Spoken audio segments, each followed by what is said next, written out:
For sale, a crown jewel in the Trump real estate empire. With the notable exception of 1600 Pennsylvania Avenue, this is the most coveted piece of real estate in Washington, D.C., the best location. Since its opening just before President Trump was elected, the Trump International Hotel, just a few blocks from the White House, has been one of the places to be seen in the nation's capital.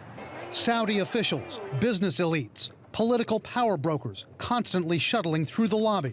CNN has seen but can't show a glossy brochure for possible buyers of the hotel. It highlights the elegant architecture, the luxurious suites, the Himalayan salt chamber spa.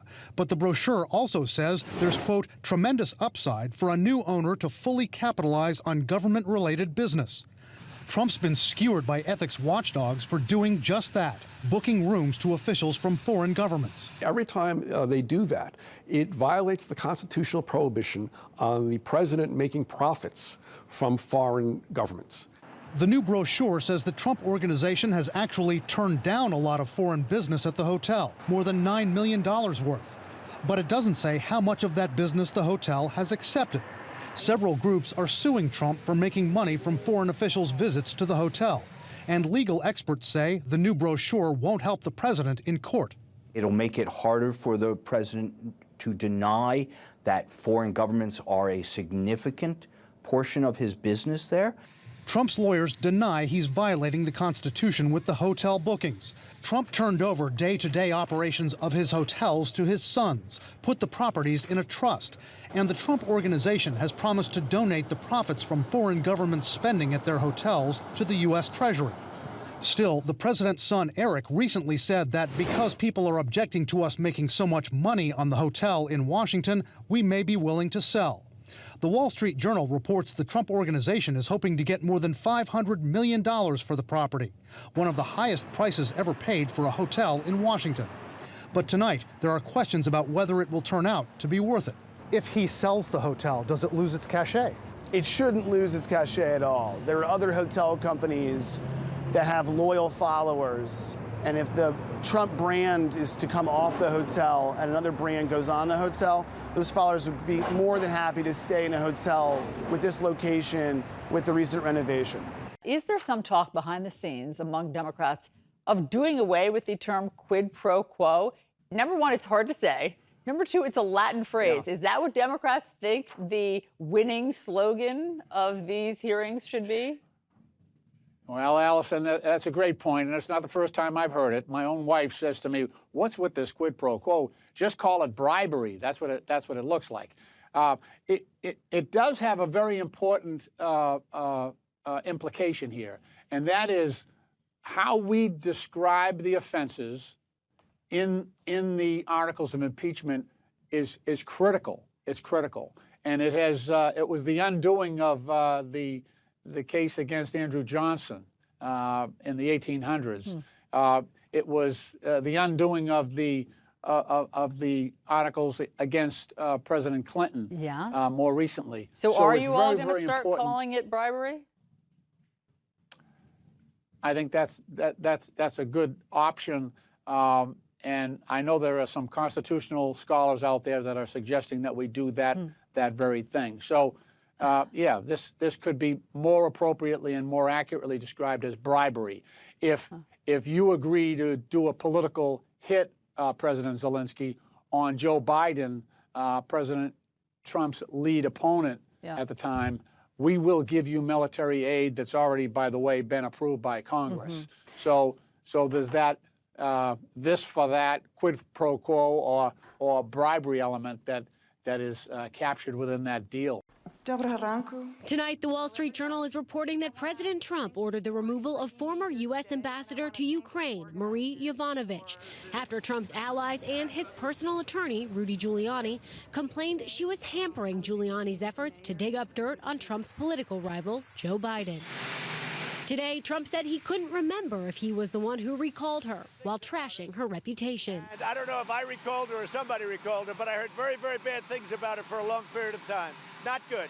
Throughout this, Yovanovitch has been silent. The State Department downplayed the decision to recall her in May, months before she was slated to leave, saying she was concluding her 3-year diplomatic assignment in Kiev in 2019 as planned.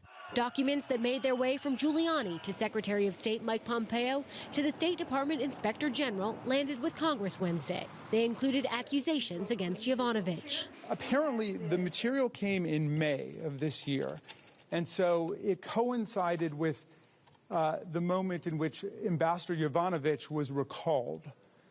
So it was clearly targeting her as well as some other people. Claims with no supporting evidence circulated that Yovanovitch disparaged the president and gave a Ukrainian official a do not prosecute list. Also among the documents, exchanges with State Department officials who tried to shield her from the fake narrative. It's an honor to appear before you today. Yovanovitch, who remains a State Department employee, has spent more than 3 decades there and served as an ambassador under 3 presidents. Ambassador Yovanovitch is one of our most experienced diplomats and one of the most successful Foreign Service officers that I knew in my whole career. In Ukraine, she made tackling corruption her mission. The old oligarch system is still clinging to life, and corruption is its life support. The whistleblower complaint and Trump's July call with Ukrainian President Zelensky now setting off alarm bells about why she was removed. The former ambassador from the United States, the woman, was bad news, and the people she was dealing with in the Ukraine were bad news. So I just want to let you know that, Trump said on the call, according to the White House's rough transcript.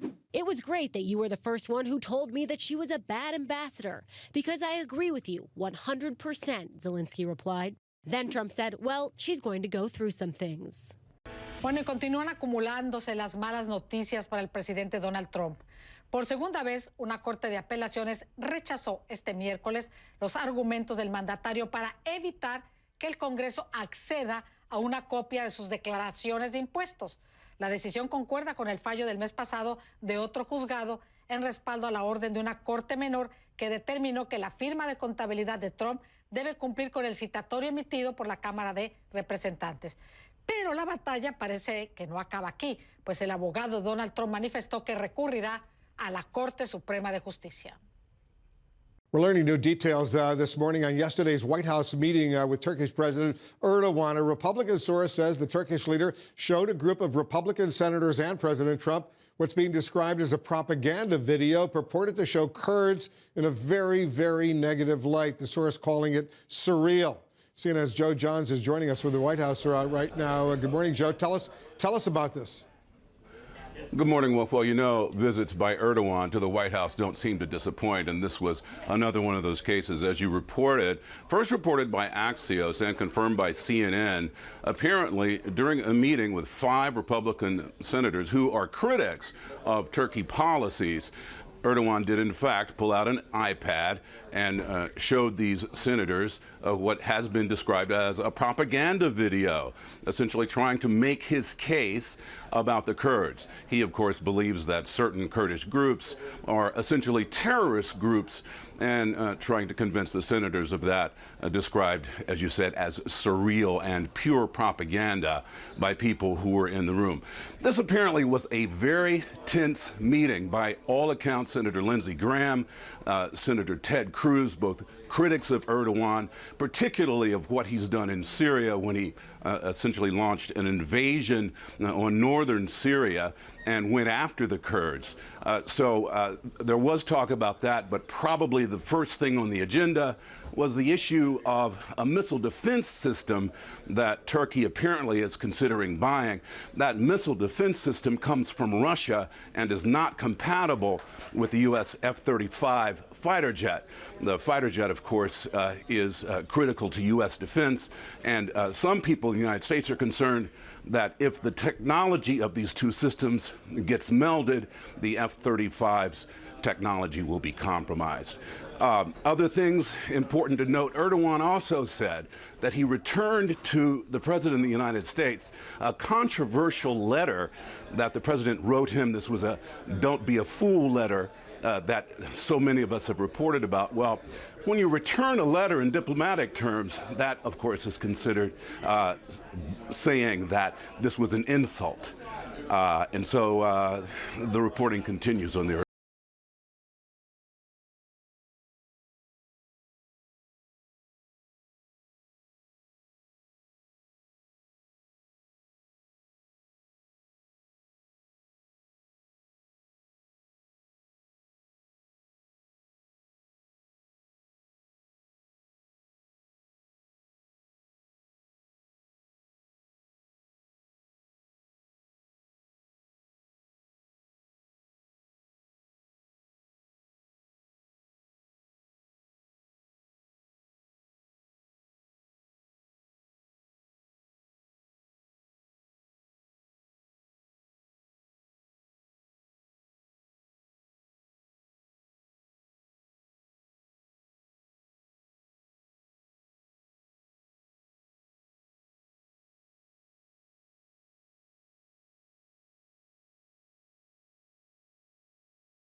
ain't the black man's game. This ain't the white man's game. It's This the is the money game. Let me tell you what the game is Cannot before the help money them game. like this.